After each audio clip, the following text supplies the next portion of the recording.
for the 15 people injured last night in the 1000 block of West 79th Street, and my condolences for the 3-year-old child who was shot just 5 miles east of 2400 in the 2400 block of East 74th Street.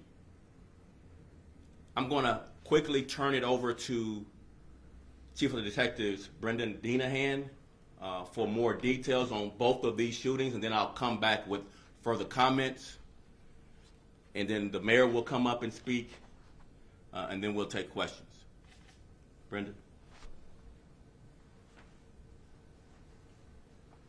Good morning. I'm going to briefly go over the facts of the case. I think a lot of people have some of the detail. First Deputy Carter was out on the scene last night and gave the basic information.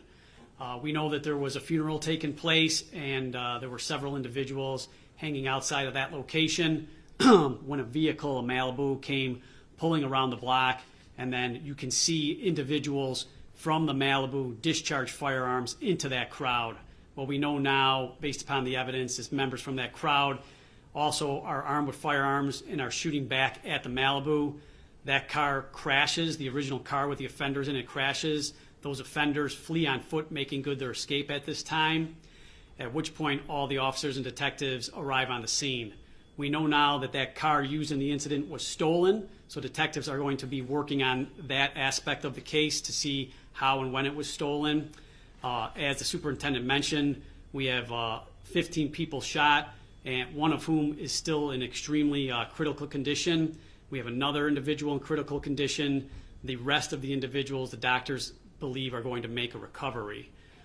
We have almost 60 shell casings out on the scene, and at this point, detectives are working with the individuals who are shot, interviewing them. We're also looking to seek additional witnesses to help out with this case.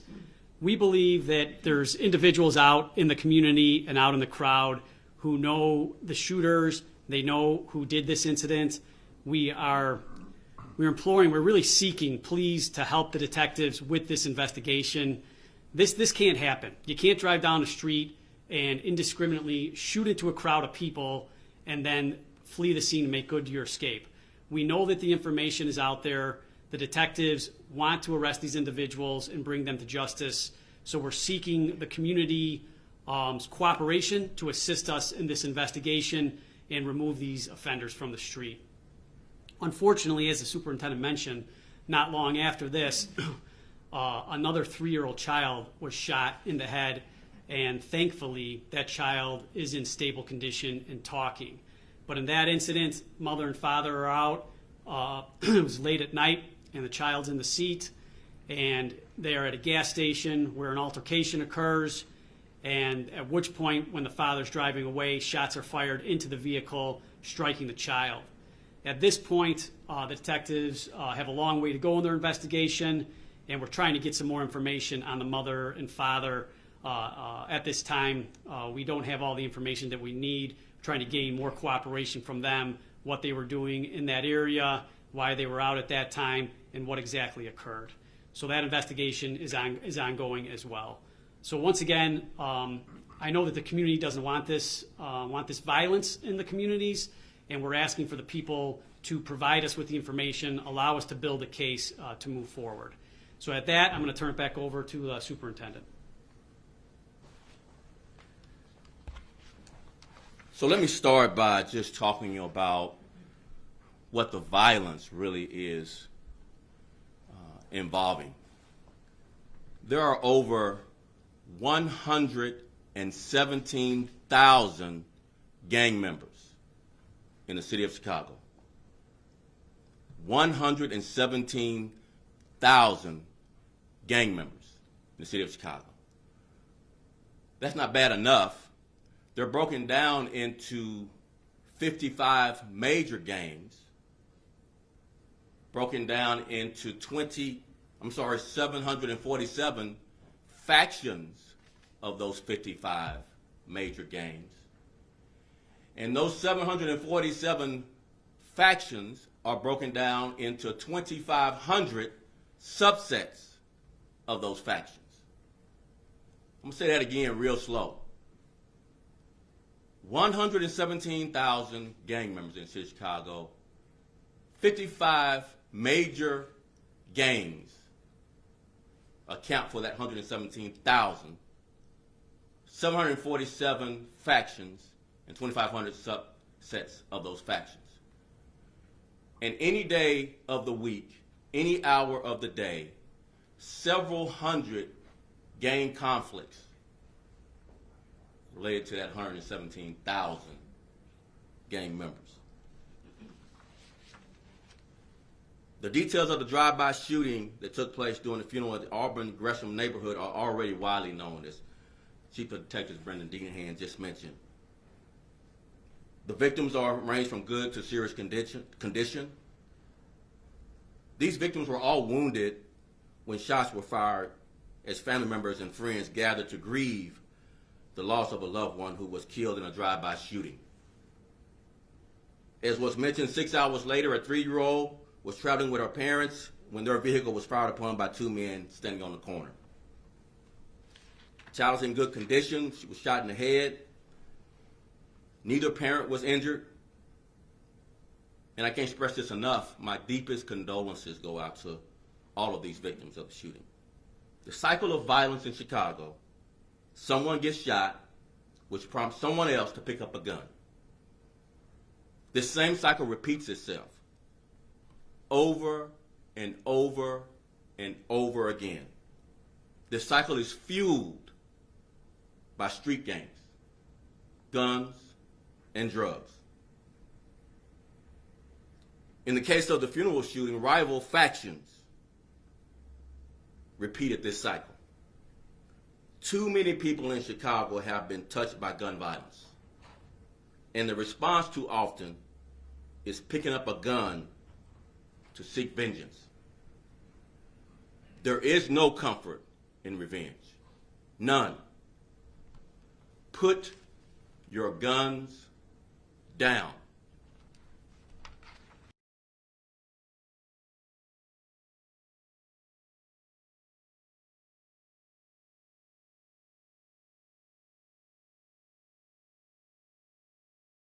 It's destroying our families and perpetuates this endless cycle of gunshot victims night after night. A bullet for a bullet is killing these families, these neighborhoods. These bullets are shot in anger, fear, desperation. These bullets sent more than a dozen people to the hospital last night and a 3-year-old to the hospital just hours later. The impact of these bullets goes beyond pain and grief. These bullets are destroying our sense of safety in our neighborhoods. These bullets also leave the survivors with a feeling of hopelessness. Those who experience a shooting wonder if they might be the next person shot. Imagine living with that feeling day after day. This cycle of violence in Chicago needs to end. It ends when someone who has been hurt doesn't reach for a gun. It ends when instead someone calls our detectives, gives them a tip that might break a case open, and we can hold people accountable in the criminal justice system. I ask everyone that knows anything about these shootings and others to bring real justice, not revenge, by calling Area 2 detectives at 312-747-8271.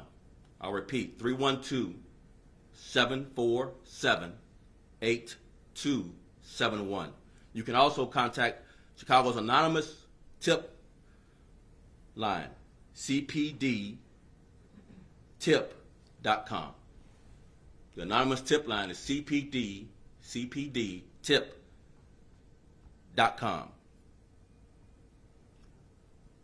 CPD has recovered over 5,000 guns so far this year and made over 3,500 gun arrests. I am directing CPD officers to redouble our efforts to recover even more guns, to make even more arrests in an effort to bring safety.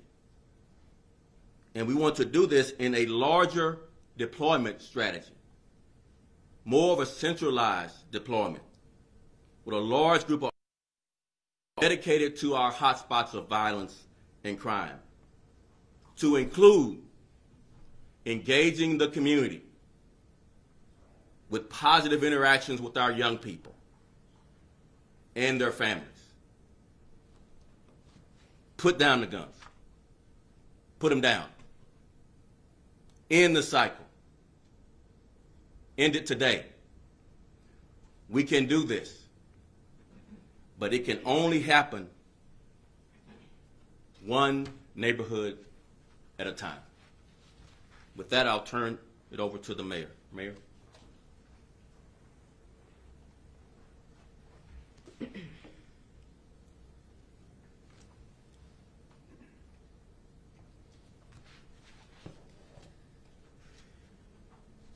This is a morning. Another day where we start with despair. Another day that we start with reporting on violence in a neighborhood that has struck and felled too many people. I think Superintendent Brown and Chief Denahan have laid out the basic facts. I want to extend my thanks to our many first responders and community outreach members who were on the scene last night within moments of the horrific incident and provided aid and comfort to those who were injured. I also want to extend my condolences to each and every one of the people that was injured in the funeral home incident, but also the 3-year-old. And I urge the mother and father of that 3-year-old to cooperate, to provide substantive information about what transpired at that gas station. That's the only way that we're going to be able to make headway in this case. This news of the shooting at the funeral home and of the 3-year-old would be shocking under any circumstances.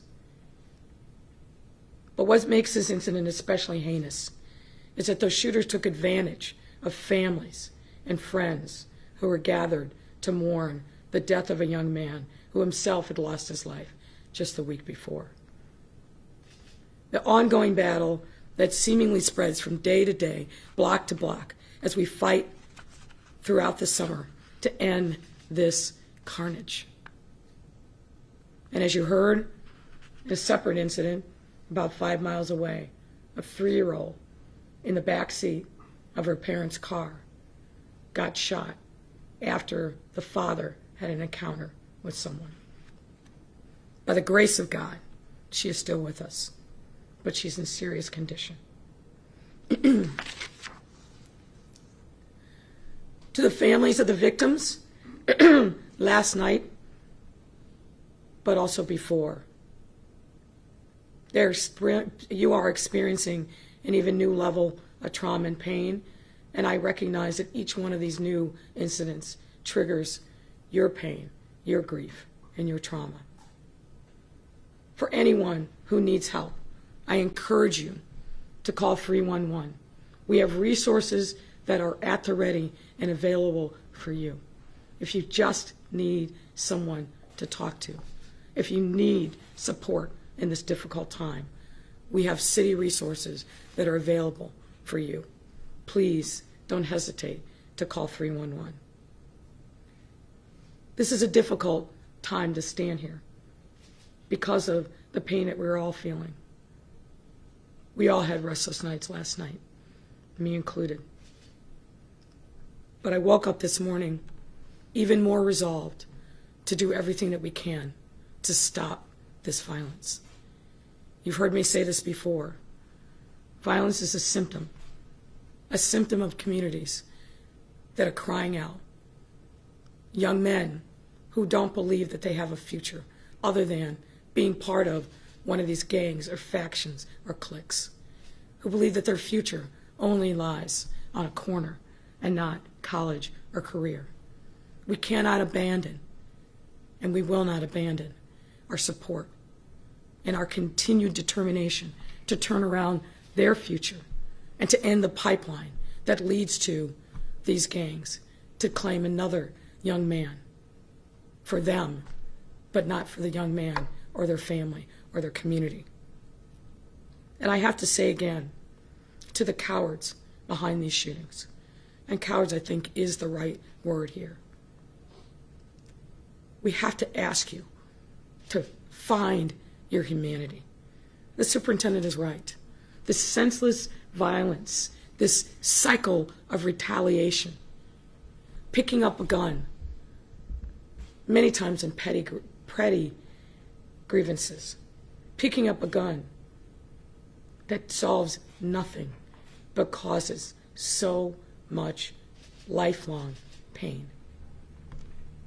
I pray for you, but I also pray that we find you and that we bring you to justice.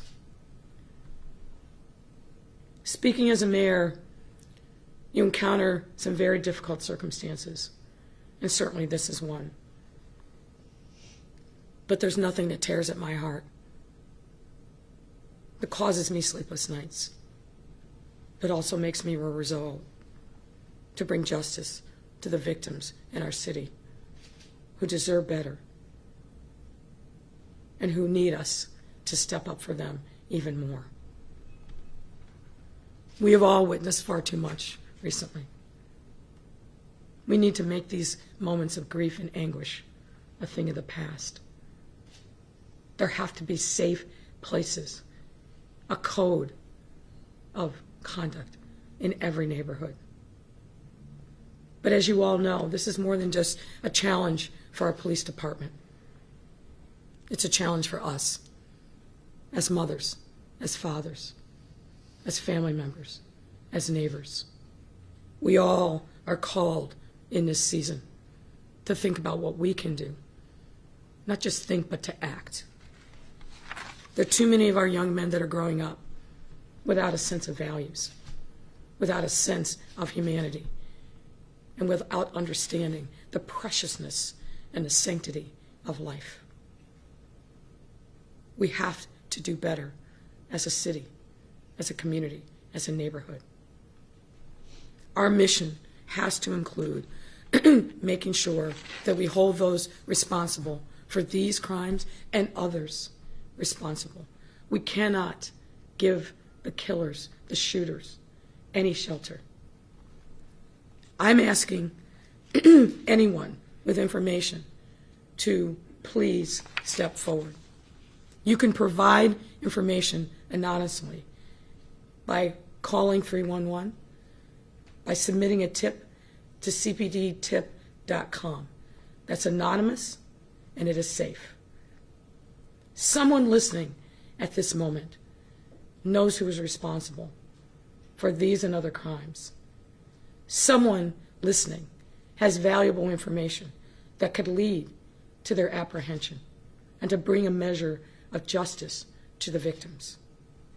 Someone listening has information that will help prevent the retaliation that unfortunately is probably being planned at this very moment. Mothers, fathers, girlfriends, block clubs, community members, faith community members, anyone with information, I implore you not to be silent in this moment. I recognize that there is fear, and we understand that.